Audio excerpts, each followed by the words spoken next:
Hi everyone, this is Aaron for Zollotech, and we're going to do a first setup of the iPad mini. For some of you this may be very second nature, others of you may be wondering what's involved in the setup. So I thought I'd go through that for you. So we'll turn it on, we can hit the home button or the button on the top, slide to unlock. We're going to pick our language. You have a bunch of options. If you don't speak English natively and you want something else, you have a bunch of options. Then you hit the blue arrow at the top, pick next, pick your country. Then you're going to pick your Wi-Fi network.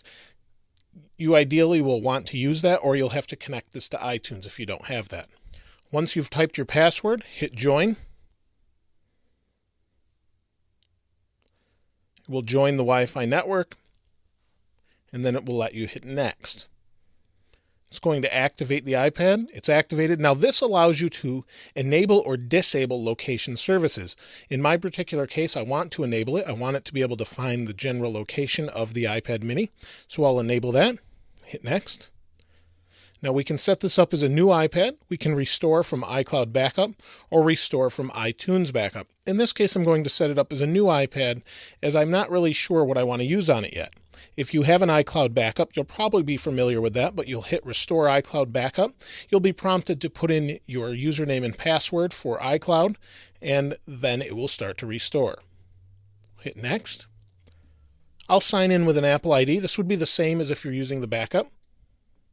Once you've signed in, you have to agree to the terms and conditions. Hit Agree again. If you don't agree, you won't be able to use it. It's going to register the device with Apple.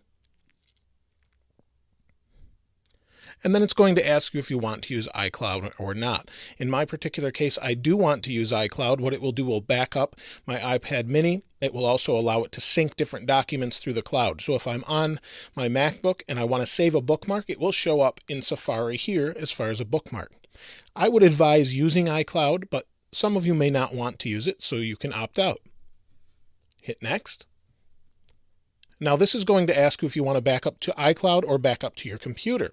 You can use either or. I prefer iCloud since I don't have to worry about it or manage it. But if you'd rather have the data locally, you can plug it into your computer and back up that way using iTunes. Hit Next. It will initiate that. Now iCloud does come with free storage, but if you use a lot of Apple devices, you should be aware of that already, or you may be. And what you'll want to do is buy more storage if you need it, or if you're just backing up your data, you may not need it. Now this is Find My iPad. Find My iPad will allow you to locate your iPad should you lose it, misplace it, or perhaps have it stolen. It will actually jump on the network or the next time it's on Wi-Fi, or should you have a 3G, 4G version, when it's connected to data, it will allow you to locate the iPad. I like to use it, keep track of my devices just in case. Now this is for messaging. Messaging, you can see here, I can't show you, but there's my email addresses and phone number, and it will allow people to message me directly on my iPad mini. I can either allow that or disallow it, and then select what you want or deselect, hit Next. Now I do like Siri, but you don't have to use voice control. I want to use Siri. Siri allows us to do different things with our voice. And do we want to send diagnostic and usage information to Apple? I don't really want to, so I'll hit Next. And I'm going to register this with Apple. Simply hit Start Using iPad. And we have the home screen. The home screen's quite nice, and you can start from here by adding apps and anything you want. If you have any questions, please place them in the comments below. As always, thanks for watching. If you haven't subscribed already, please hit subscribe. This is Aaron. I'll see you next time.